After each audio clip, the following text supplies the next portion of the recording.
The residents of Ember Lane seldom ventured near the old house at the end of the street. It sat perched on a small hill, wrapped in layers of ivy and time-worn silence, its once white exterior dulled to an unsettling shade of gray.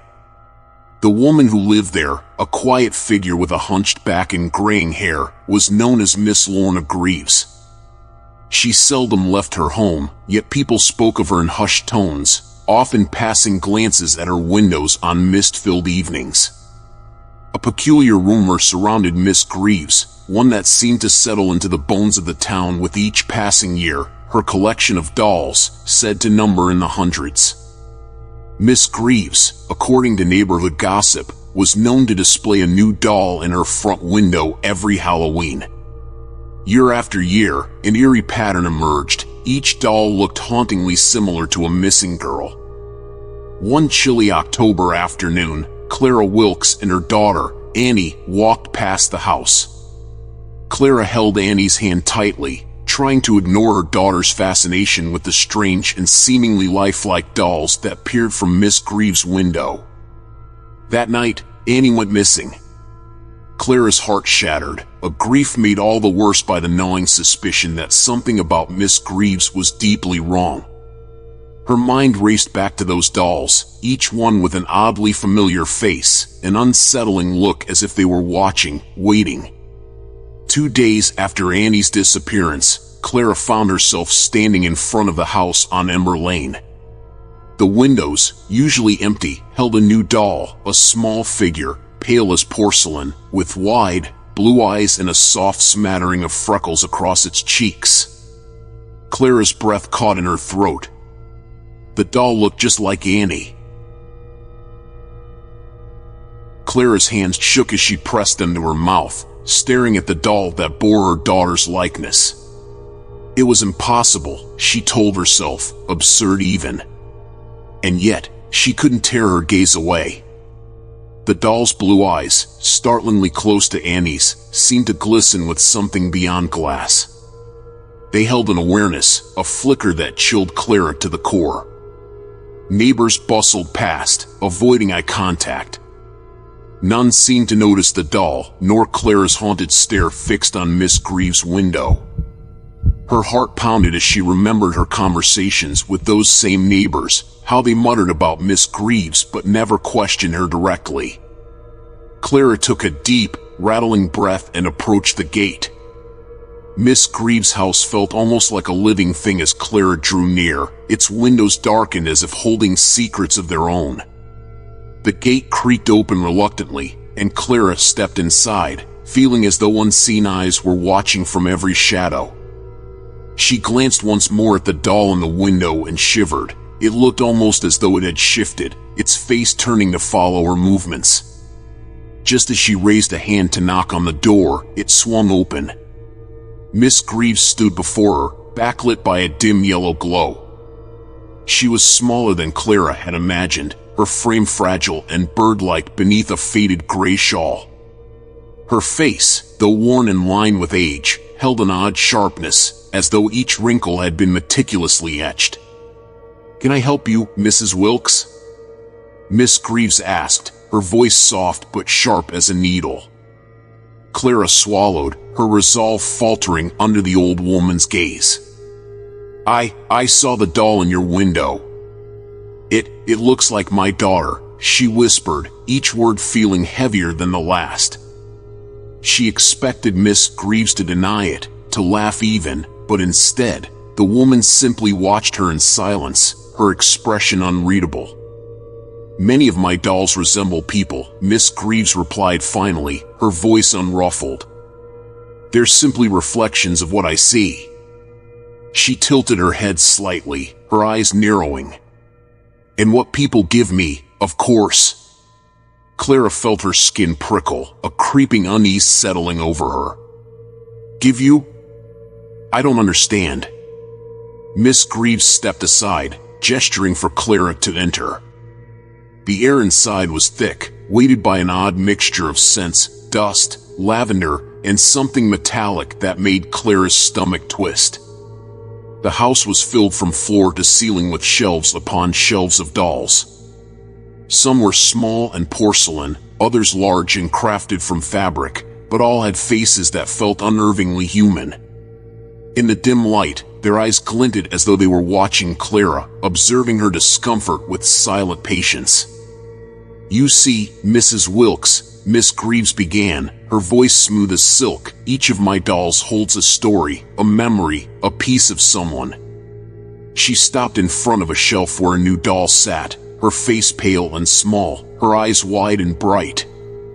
Clara's breath hitched. It was the one from the window, the one that looked just like Annie. What kind of piece?" Clara's voice was barely a whisper now, her pulse thudding in her ears. Miss Greaves smiled faintly, her lips pulling into a thin line. "Only what they allow me to take." She glanced down at the doll, her expression almost tender. "Sometimes it's a moment, sometimes a smile, and sometimes it's something more." A chill ran through Clara, an instinctual fear that seemed to root her in place. Her mouth felt dry, her mind racing. Her daughter was out there somewhere, she had to believe that. But here, in the dim light of Miss Greaves' house, surrounded by hundreds of silent, watchful faces, Clara felt the weight of her desperation turning into something else, something dark and unexplainable. "Please, Miss Greaves," she forced herself to say, her voice tight with barely suppressed panic. "Do you know where my daughter is?" The old woman's eyes narrowed, her lips pressing into a thin smile. "Perhaps, Mrs. Wilkes," she murmured, her voice low and full of something ancient. "Perhaps you've already found her." Clara stumbled back from Miss Greaves' words, her skin prickling with an icy dread. The doll's face, eerily familiar, seemed to stare up at her with an unsettling calm, as if it knew secrets it could never share. Clara's gaze darted from the doll to Miss Greaves, her mind reeling, thoughts tangling like brittle threads fraying at the edges. "Where's Annie?" Clara's voice was little more than a ragged whisper. Miss Greaves only watched her, an odd glint of amusement in her sharp eyes. "Mrs. Wilkes, you seem troubled. Perhaps you should sit." Her words were smooth, each syllable perfectly shaped, like they had been practiced 1,000 times over. Clara's heart thumped painfully in her chest. "No," she said, her voice growing firmer despite the terror brewing within her. "Tell me where my daughter is." Miss Greaves gave a slow, measured nod and turned to walk further into the dimly lit house, her steps deliberate and graceful despite her age. The air grew colder, and Clara could feel the weight of a strange, silent pull drawing her deeper inside. She followed cautiously, her gaze flicking to the rows of dolls lining the walls. They seemed to shift in the shadows, their tiny faces frozen in expressions that were just a touch too lifelike. She could almost feel their eyes, cool and detached, observing her with detached curiosity. Miss Greaves stopped in front of a glass cabinet, and Clara's breath caught. Inside, rows of dolls sat neatly on wooden shelves, each one meticulously crafted, each one familiar. Clara's hands trembled as she reached forward, fingers brushing against the glass. There, nestled between a dark-haired doll with somber eyes and a smaller one with a faint smile, was a doll with a striking resemblance to her friend Rachel's little girl, who had moved away a year prior, under circumstances that had never quite made sense. Clara's pulse quickened. These dolls," she began, struggling to keep her voice steady. "They look like people I've known." Miss Greaves smiled that thin, knowing smile. "We all leave pieces of ourselves behind, Mrs. Wilkes. Some of us leave more than others." She trailed a finger along the glass, her eyes drifting over the dolls with something akin to pride. "Some memories are far too precious to fade. Isn't it comforting to know they're preserved?" A wave of nausea washed over Clara, a creeping sense of dread that seemed to seep into her bones. These dolls weren't just curiosities. They were... Clara's stomach twisted. They were people. And somehow, some way, her daughter was bound up in this collection. She took a step back, her heel brushing against something soft. Turning, Clara saw another doll resting on a small, worn chair. This one was small, its eyes bright blue, its expression painfully innocent. Annie. The word lodged in Clara's throat, a silent scream. This is impossible, she whispered, more to herself than to Miss Greaves. This can't be real. Oh, but reality is such a fragile thing, Mrs. Wilkes, Miss Greaves replied, her voice almost tender. You'd be surprised how quickly it can unravel. That night, Clara sat in her darkened kitchen, replaying the conversation with Miss Greaves over and over in her mind, each memory of the encounter growing more haunting, each detail sharper, cutting into her resolve. The doll that looked like Annie, it was burned into her mind, and no amount of reason could shake the terror that had taken root in her. The next morning, she visited the police, her voice trembling as she explained her suspicions, the doll that looked like her daughter, the whispers about Miss Greaves. But the officers dismissed her with polite smiles and understanding nods. They assured her that they'd look into it, but their eyes held that hollow patience reserved for the troubled or grief-stricken. To them, she was a mother suffering from unbearable loss, lost in the fantastical threads of her imagination. With nowhere else to turn, Clara decided to confront Miss Greaves one final time. As dusk settled, casting long shadows across Ember Lane, she found herself once again standing at the gate of the house. Her resolve hardened, fueled by a mother's fear and a simmering desperation she could no longer contain. When Miss Greaves answered the door, her expression softened, almost as if she'd been expecting Clara. "You're back," she murmured, the faintest hint of satisfaction in her tone. "I need to understand," Clara said, forcing each word out. "What are these dolls? How do they look like people I've known?"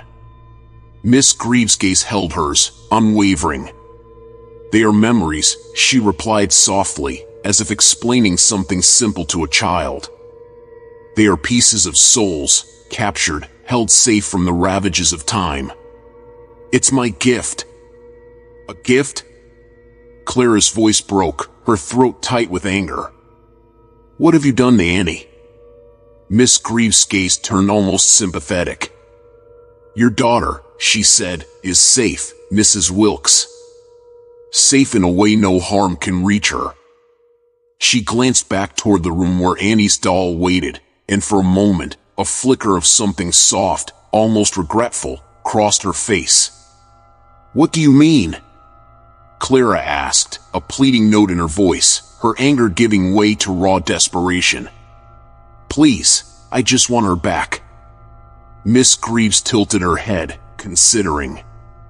"I am a collector, Mrs. Wilkes, a caretaker of memories. But some things must be chosen freely." She paused, her gaze darkening. "I made a promise long ago, to keep them all safe. If you wish to take her place, the exchange must be willing." Clara stared at her, the weight of her words pressing down like an iron shroud. To bring Annie back, she would have to give something in return, something deeper than time or memory, something that would leave a mark no one else could see.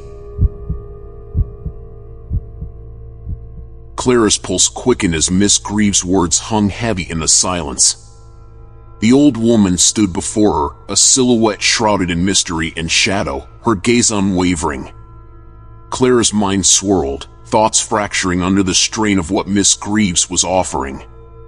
She felt trapped, as if the walls of that creaking house were closing in, pressing her to make a choice that defied reason.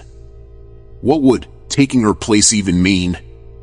Clara's voice trembled as she spoke, each word quivering with both fear and determination. Miss Greaves moved to the cabinet and opened the door, her fingers trailing over the glass dolls that glinted softly in the lamplight. Each one seemed to stir with a hidden life, an unspoken promise to stay forever still. Finally, she reached the small doll that bore Annie's likeness and held it out gently, as if cradling something precious. "She would be returned to you," Miss Greaves murmured, her voice barely more than a whisper. "And you, Mrs. Wilkes, would become part of my collection, a keeper of memories, like these." Clara swallowed, her heart hammering. Miss Greaves' words, with their terrible clarity, left no room for doubt. This was not a mere trade, it was a binding, something ancient and unyielding. Yet Annie's face filled her mind, her bright eyes and the way she laughed when they played hide-and-seek in the backyard. Clara's love for her daughter surged, filling her with both sorrow and strength. "Will she remember me?" Clara asked, her voice a whisper. Miss Greaves' eyes softened, almost pitying. "In dreams, perhaps, a flicker here and there. But your face, the way she knew you, that will remain with her, even if she does not understand why." A pang of sorrow twisted in Clara's chest, the weight of it nearly crushing. She imagined Annie growing up without her, knowing her mother only in fleeting glimpses, a presence felt but never truly seen. But if it meant keeping her safe, if it meant Annie would be free from whatever dark power Miss Greaves wielded, it was a price she was willing to pay. With a deep breath, Clara nodded. "I'll do it," she said, her voice strong despite the tears gathering in her eyes. "I'll take her place." Miss Greaves regarded her for a moment, a flicker of something unreadable in her expression. Then, slowly, she nodded. "So be it."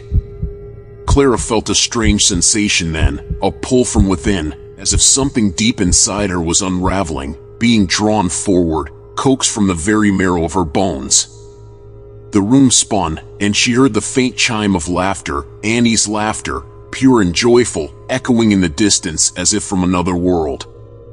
Then, silence. When Clara opened her eyes, she was surrounded by a world of soft shadows and muted light. She could feel her body, her arms, her legs, but they felt different, lighter, almost ethereal.